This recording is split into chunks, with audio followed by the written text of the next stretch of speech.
Yeah, if you so a cluster is defined in our mind as a geographical cluster up to a 100-mile radius, and there's a consistent thread that runs through those disappearances. We'll talk about 60 miles west of Mount Shasta as you go towards the coast. There's a small town called Gasquet. It's Gasquet, French name. And in the old days, in the late 1800s, early 1900s, there was a series of miners that had 50 to 100 mines scattered throughout the perimeter of the Marble Mountain Wilderness area and the region bordering Oregon. So in the late 1800s, everyone sort of kept track of everybody. And slowly, the miners started to disappear. And I don't mean they came into town and they dropped their belongings, sold them, and took off. I mean they disappeared. People would find the mine, but there was nobody there. Their belongings were there. Their guns were there. They were gone. And there were up to 30 of these miners that disappeared in the late 1800s, early 1900s that were never found. No graves. They weren't robbed. They were gone. And this was noted in the Crescent Valley newspaper at the time, and as an oddity. So you fast a lot of the clusters that I write about. There's a historical tie, as there is in Crater Lake, to disappearances. This isn't a phenomenon that's just occurred in the last 10 years. This has usually occurred over a long-term period of time. So in the Mount Shasta cluster, it's tied to this coastal region near Gasquet where the miners vanished. Well, in Mount Shasta, there's two highly, highly unusual events that occurred in 1999 and in 2000. And they both involved older people, a guy named Carl Landers, who was 69, and an individual named Rosemary Kuntz, who was 70. Different events, different locations. Carl was with some buddies that he had known for a number of years, and they wanted to climb Mount Shasta. And understand that Mount Shasta is climbed hundreds and hundreds of times, and you don't need to be a star athlete to do it. It's a tough climb, but you can do it.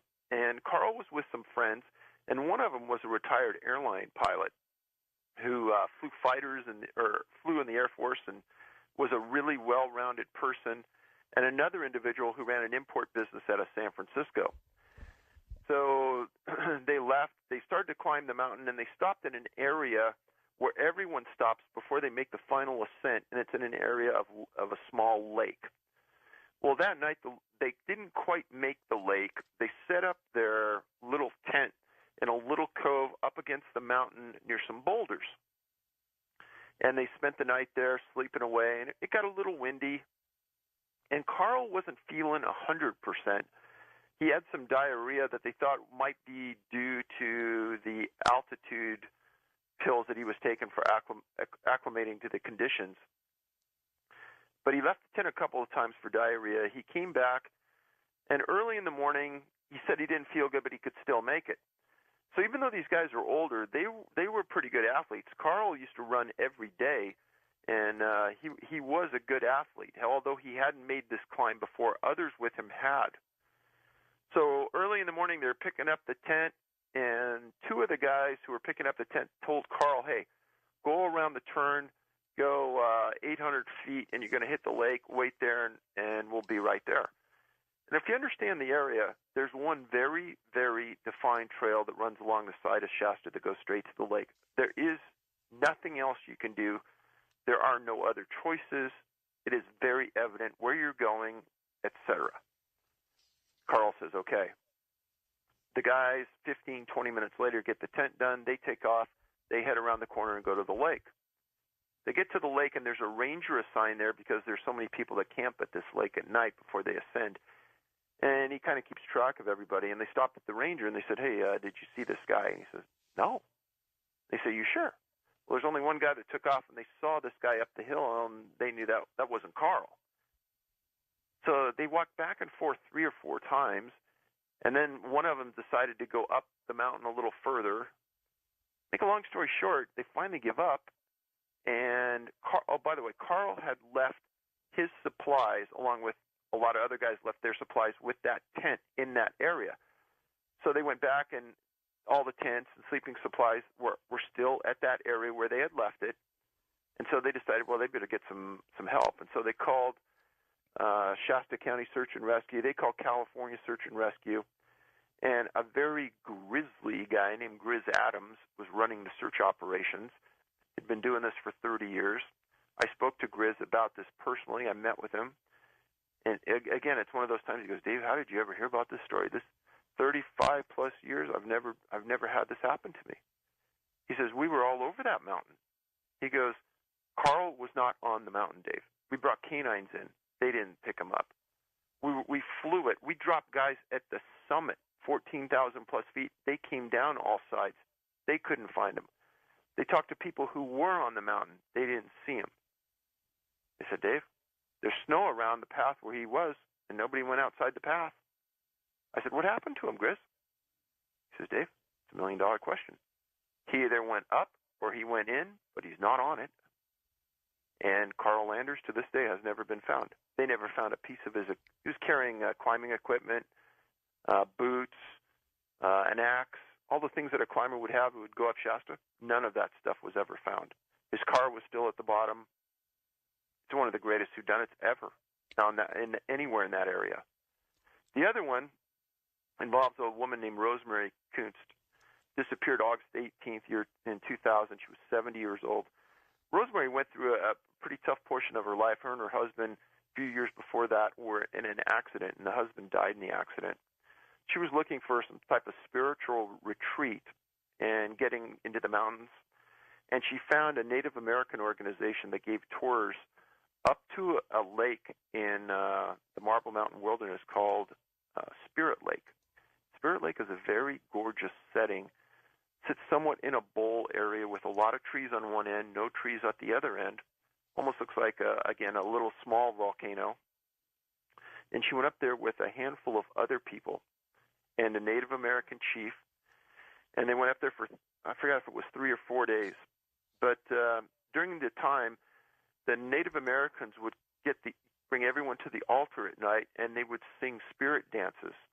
And they would talk to the gods, and the people supposedly had this event happen to them where they can talk to their spirits, and she could reach out to her husband, etc.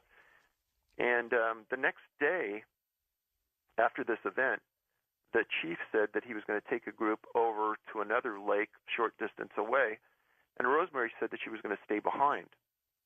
And the chief's son, who was 12 years old then, she asked the boy, hey, do you want to go with me over to the other side of the lake and have a picnic? And the boy says no. Well, the cook that was there, she asked the cook if he would make her a lunch, and she would be back after she ate the lunch. He said, no problem. He made the lunch. She said goodbye to the boy, and she walked around this perimeter of the lake. Now understand, you and me and nobody else is going to walk outside the perimeter of this lake. The sides of it are very steep, rugged, etc. You stay inside the confines. There's no place to go. They all see her walk inside the bowl and go to the other side, and they lose her in a series of trees. 4 or 5 o'clock comes back. Everyone arrives back at camp, and Rosemary's not back. So they send a couple people out to look, and they don't find anything. It's like she was never there. And they come back. The Native American chief gets out a sat phone and calls for help. The cavalry arrives, and they start to search. And this is another Grizz Adams search. Grizz says, Dave, damn, these are the 2 times in my career where I have no answers.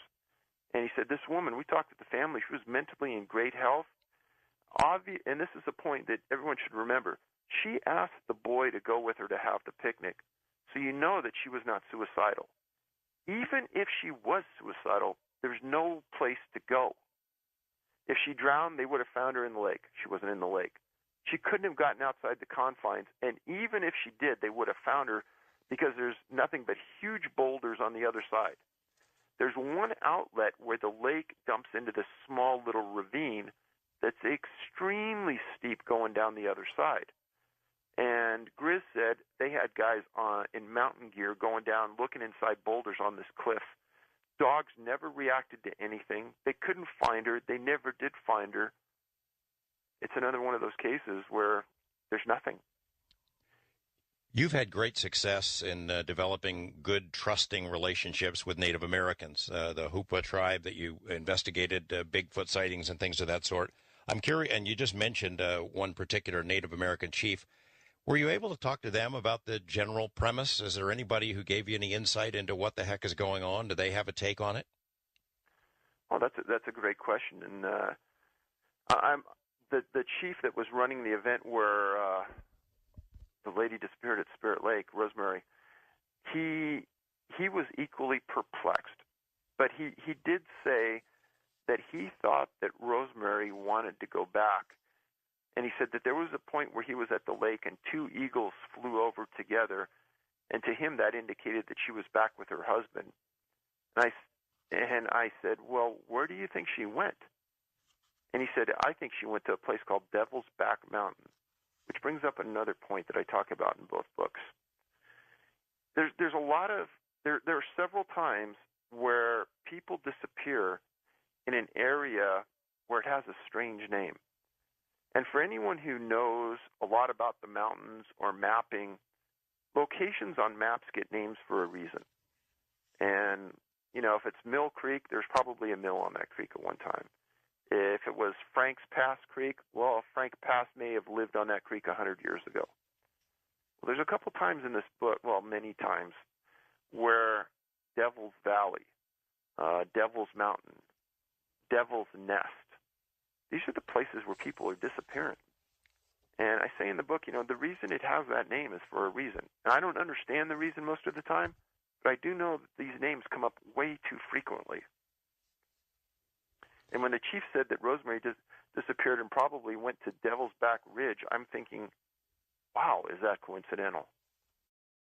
There is one case in the Missing 411 Eastern U.S. book, a Michigan case that you highlighted and mentioned to me because you knew it would be of interest to me in particular, about this girl named Katie Flynn in Michigan, 3 years old.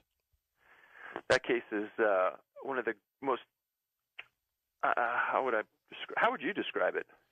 I don't know. It's kind of chilling, and it goes to the heart of a mystery that I've sort of pursued on my own. But go ahead and tell it.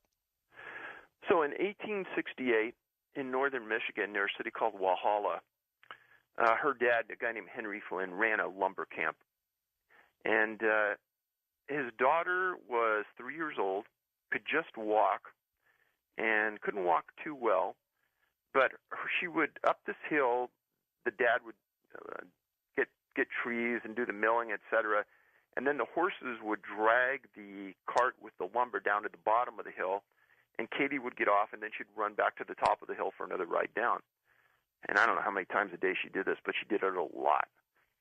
And at one point, the dad went back to the top of the hill, and Katie wasn't there. And he started to get frustrated, and he started looking around, and in a very, very odd coincidence, as they're running around looking for Katie, two hunters show up. And everyone's screaming, looking for Katie, blah, blah, blah. And these hunters start helping Mr. Flynn look for his daughter. So as they're searching, they hear this kind of, it was described in the article as a feeble cry inside dense, dense brush miles from where they were. And as they walk up on this little cry, they see what they think is a giant bear jump from the location where Katie was at into the river and absolutely fly through the river and disappear. So when Mr. Flynn gets his daughter, he says, when we were calling you, why didn't you come back to us? And she said, it wouldn't let me. And Mr. Flynn says, well, what do you mean it wouldn't let you? Mr. Wolf wouldn't let me. And he goes, well, what do you mean Mr. Wolf wouldn't let you? He says, what happened to your hat? And she says, the wolf ate it. And he goes, well, what do you mean the wolf ate it? He took it off my head, and he ate it in front of me. And he says, well, did you get anything to eat? And she says, yeah, the wolf got some berries for me and put it in its paw and handed it to me. And Mr. Flynn's a pretty smart guy, just like you and I are really brilliant. Well, gee, a wolf couldn't hold berries in its hand. But she was pretty adamant that it was a wolf.